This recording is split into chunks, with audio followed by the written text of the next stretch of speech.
When we picture the queens of Europe, we see them as framed icons, porcelain faces shimmering under candlelight and calm eyes untouched by the weight of the world.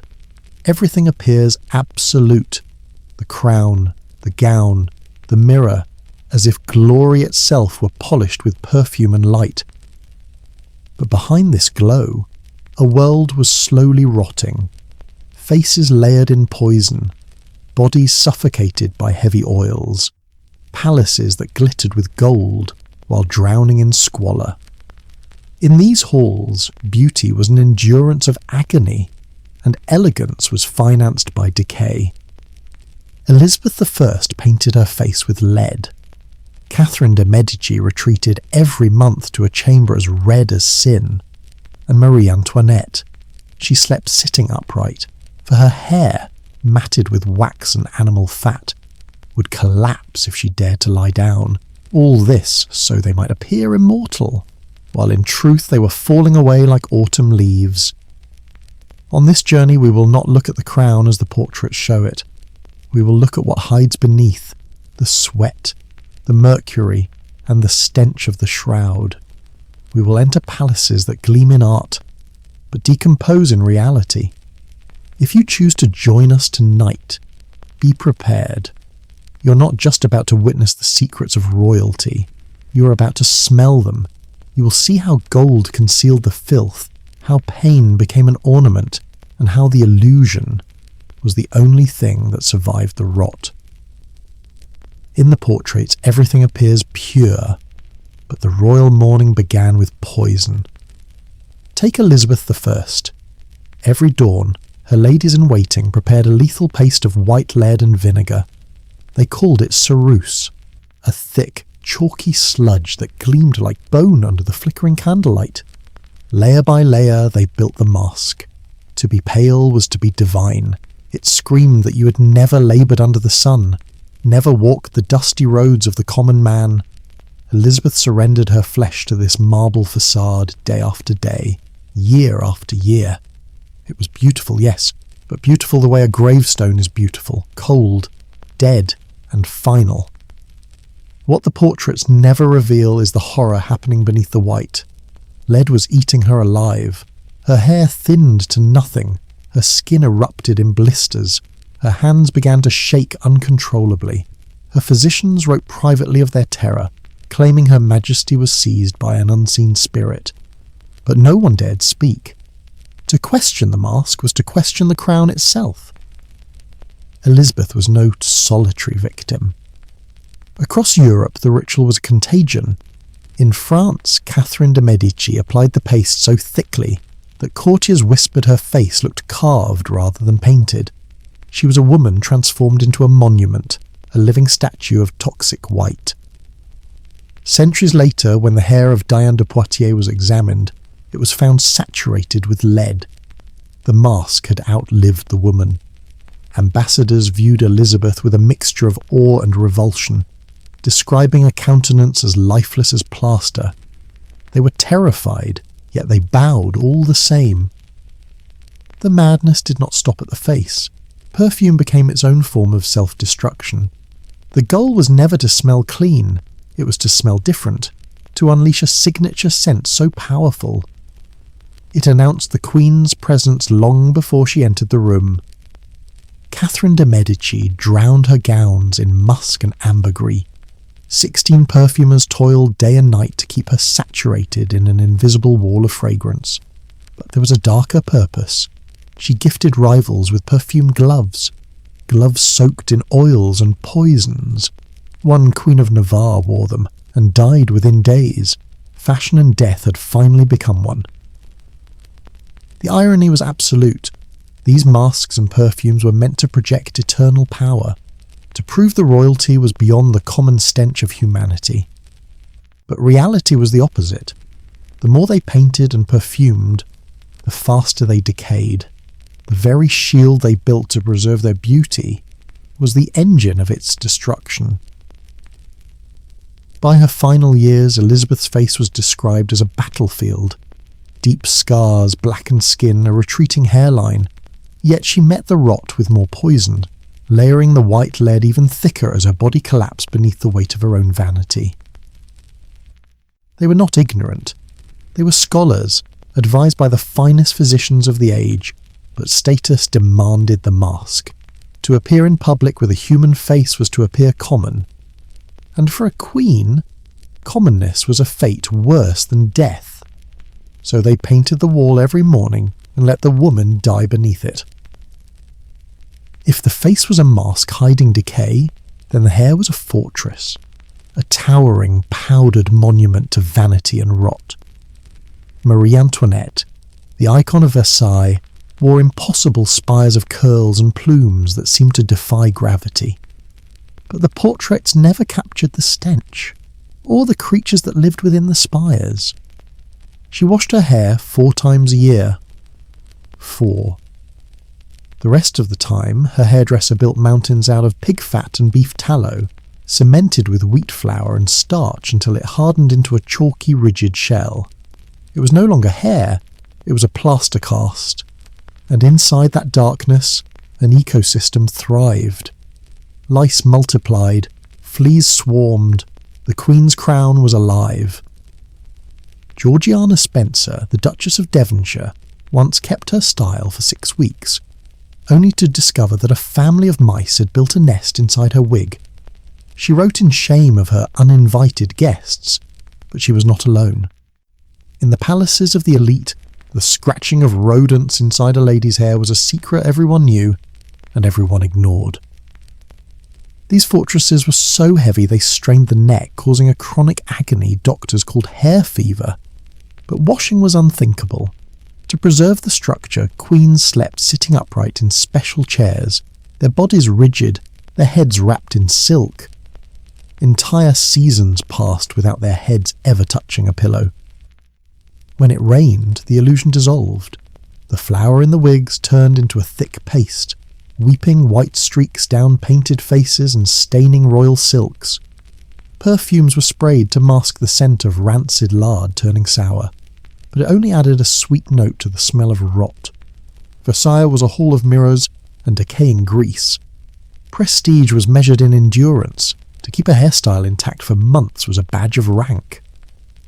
The Countess of Polignac once maintained hers for 11 weeks. By the end, she had to pin perfumed handkerchiefs to her head to survive the odour. Yet she walked the halls with her head held high, a prisoner of her own prestige. The private letters of noble women were filled with complaints of itching and crawling. They joked about the filth, yet they refused to stop. Clean hair was seen as a mark of the poor, those with no status. Dirty, sculpted hair kept for months was the proof of wealth. In their world, hygiene was common, filth was noble. Even the royal hairdressers kept the secret. Léonard Autier, the man behind Antoinette's hair, wrote volumes on pins and powders, but he never once mentioned the word wash. To the outside world, it was elegance. Inside, it was a nest of parasites and rancid fat. The Queen's crown of glory was a crown of grease. If the hair was a nest, then the mouth was a graveyard. Foreign ambassadors who met Elizabeth I often returned home more haunted by her smile than her politics. One described her teeth as black tombstones rising from a swamp. By her 40s, the rot had turned her teeth into dark stumps. By her 60s, she struggled to even speak, her words lost in the gaps of her own decay. In the Tudor court, sugar was the currency of the elite. It was a luxury so expensive that only the wealthy could afford to ruin themselves with it. While the poor, who could not buy sugar, kept their healthy white teeth, the nobility embraced the rot.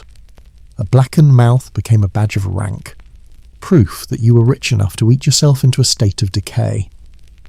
Elizabeth's life was built on sweetness.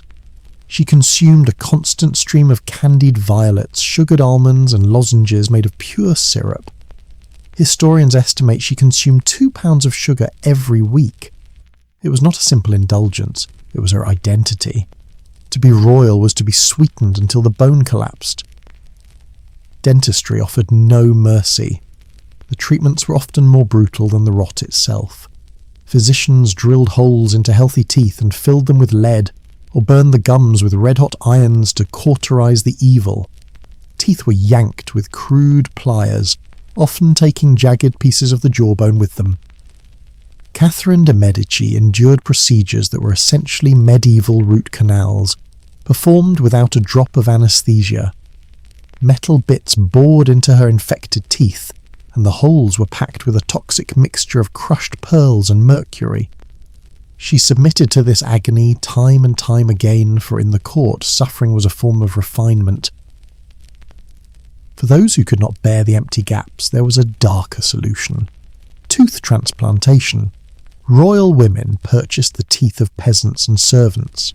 These donated teeth were hammered directly into the noblewoman's gums.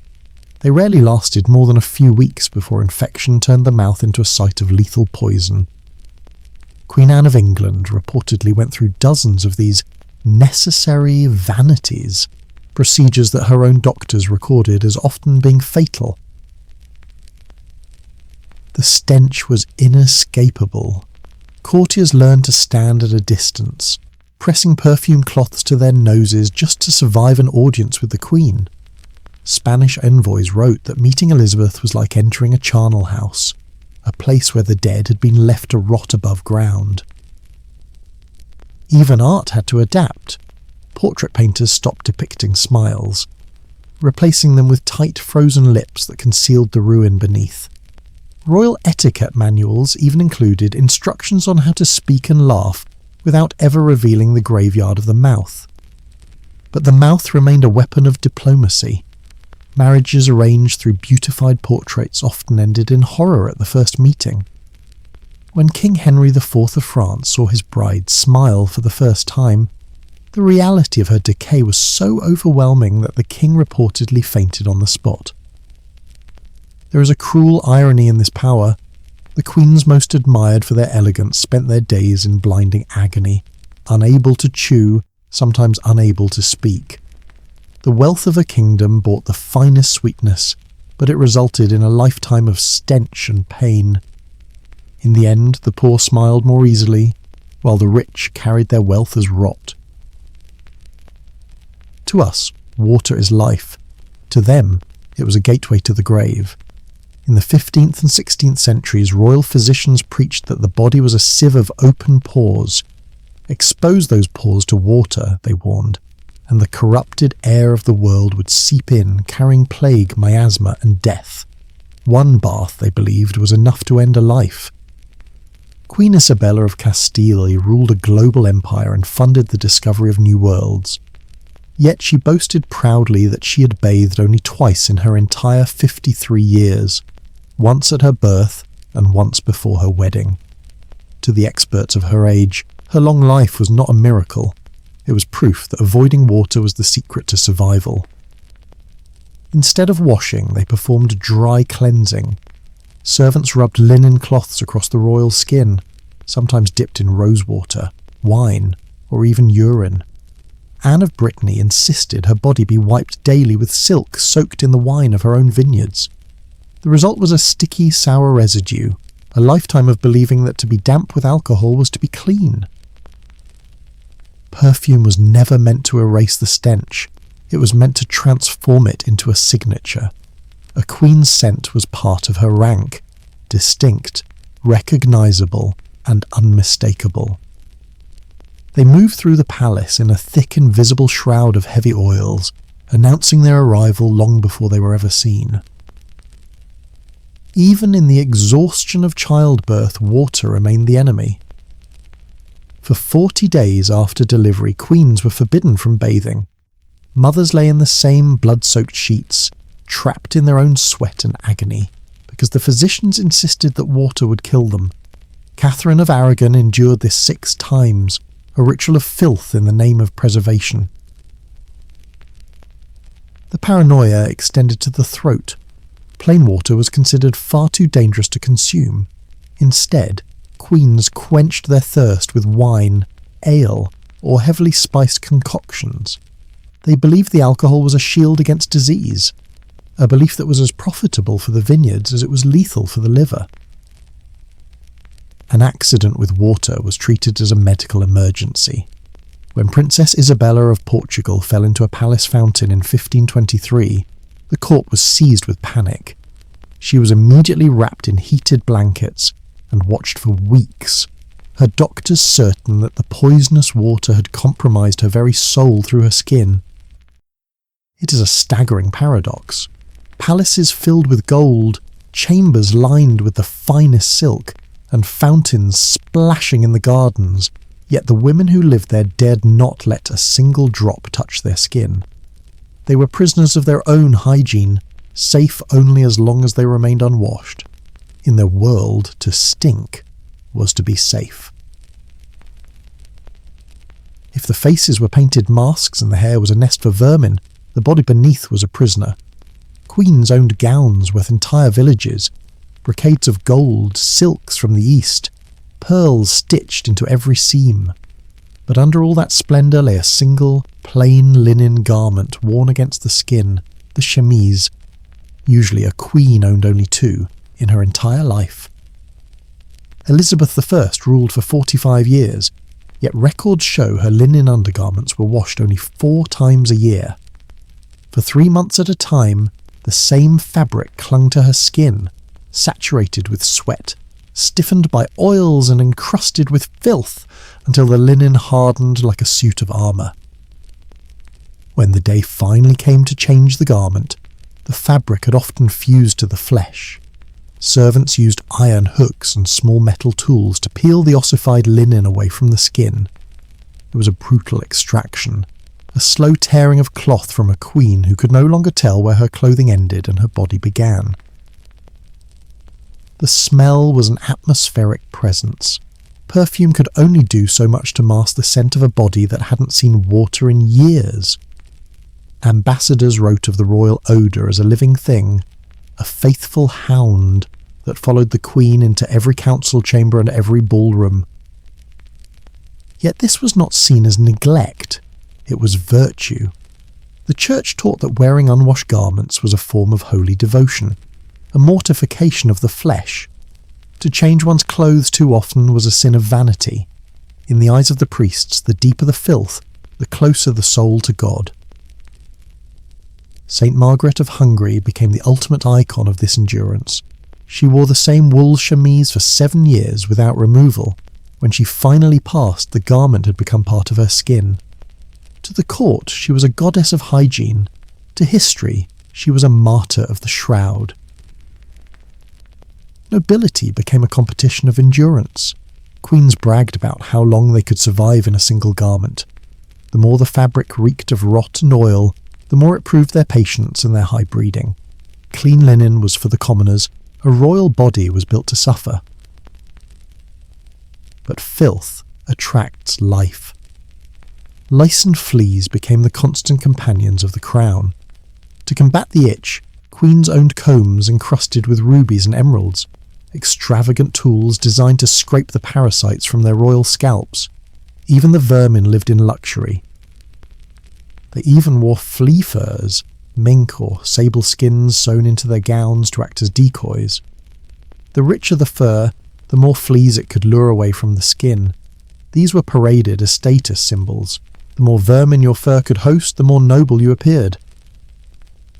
Physicians recorded the gruesome toll, chemise rot, skin eaten away by months of contact with toxic linen. Anne of Cleves suffered so severely from open sores that she could only wear the darkest of colours, to hide the stains of her own body seeping through the fabric. A gown might cost a kingdom, but a chemise cost nothing. Yet it was the chemise, stiff with months of filth and sweat, that truly defined the life of a queen. Beneath the gold and the pearls, she was a prisoner of a culture that confused misery with majesty.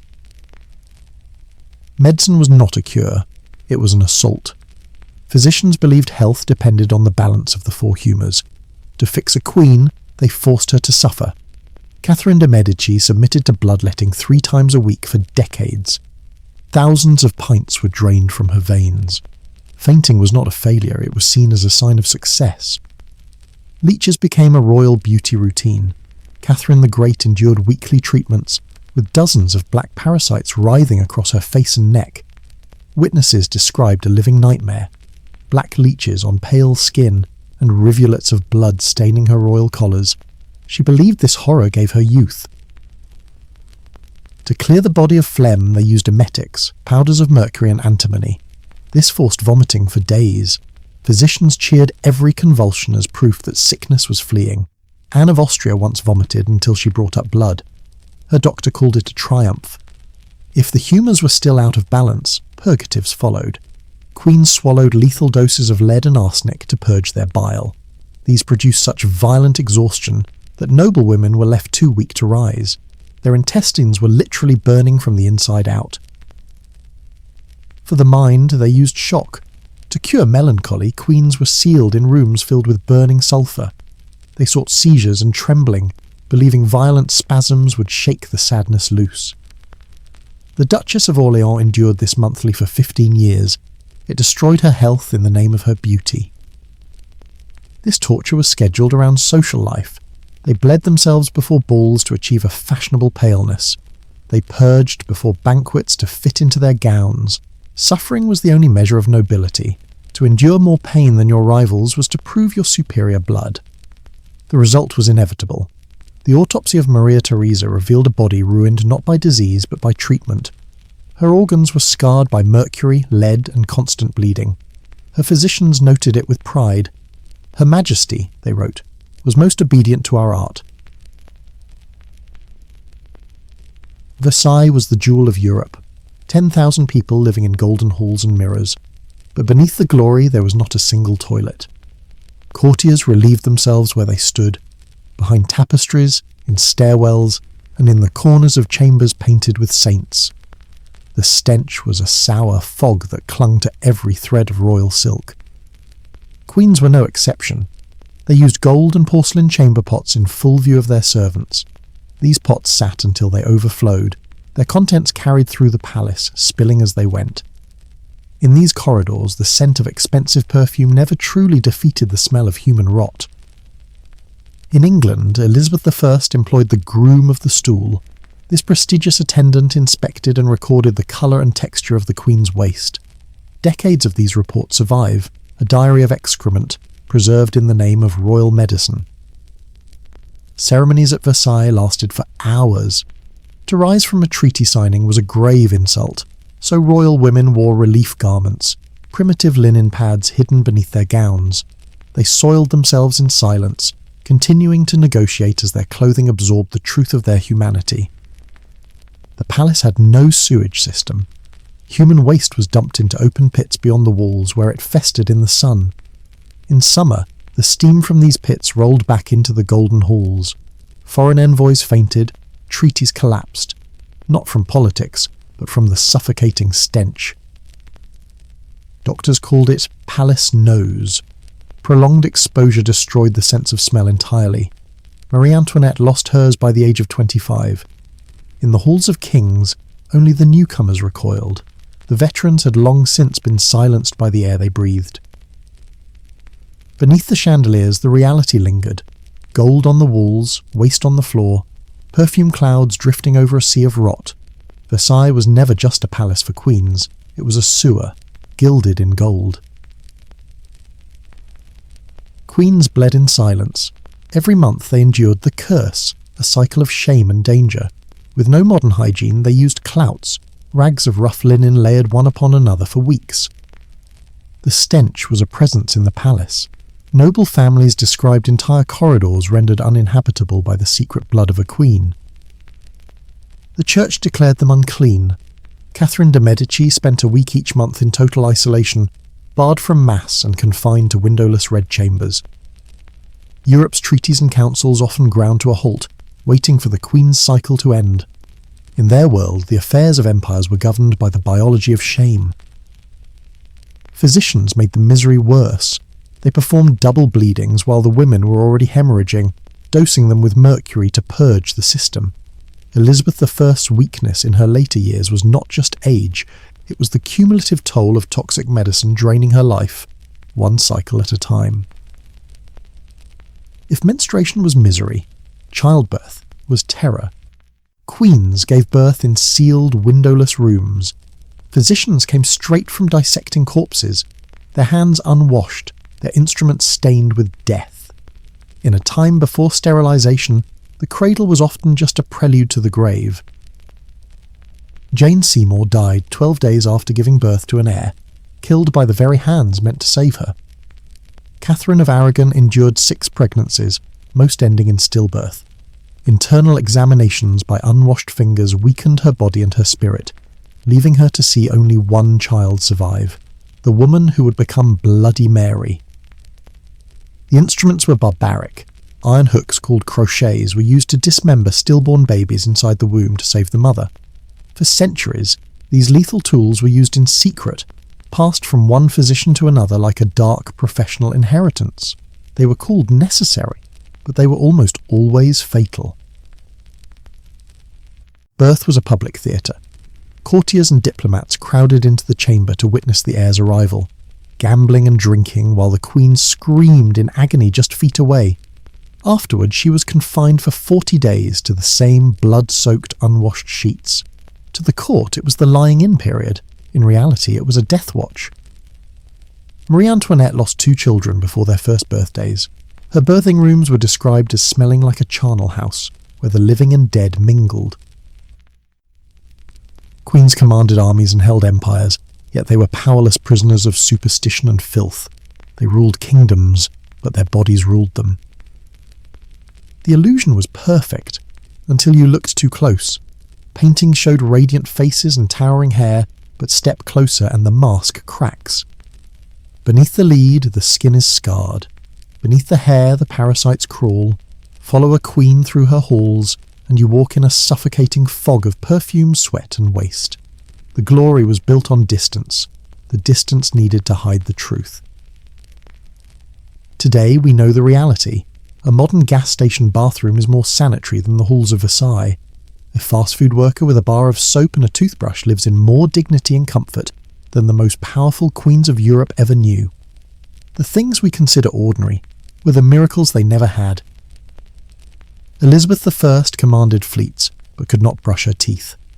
Catherine de' Medici played power like chess, but her own medicine bled her into ruin.